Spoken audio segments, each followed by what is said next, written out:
একদিন ছুটি পেলেই আমি একদম দৌড় দিই বাপের বাড়ির দিকে। যতই ব্যস্ত থাকি, মাঝে মাঝে তো একটু বাপের বাড়ির দিকে যেতেই হয়। নিজের মানুষগুলোর কাছে গেলে সব ক্লান্তি যেন একদম দূর হয়ে যায়।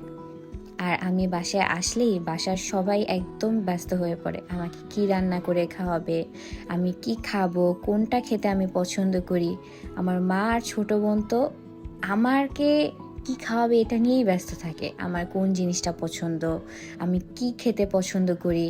আমার মা তো একদম লিস্ট করেই রেখে দেয় যে আমি আসলে আমার পছন্দের ভুনা খিচুড়ি রান্না করবে, গরুর মাংস রান্না করবে। আমার ছোট বোন আমার জন্য পিৎজা, কেক, মুজ কেক, মানে কি যে কি বানায়। মানে আমি বাসায় আসলে এমনি এমনি আমি গুলুমুলু হই নাই।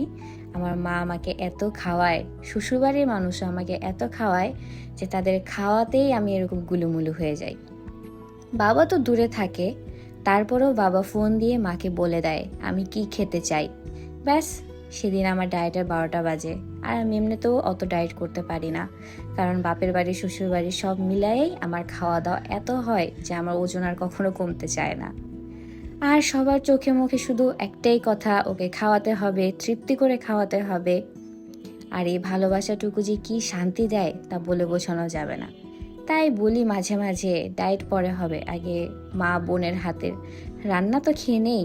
বাপের বাড়ি মানেই ভালোবাসা, ছোট্ট একটু আহ্লাদ আর পেট ভরে অনেক অনেক খাওয়া দাওয়া।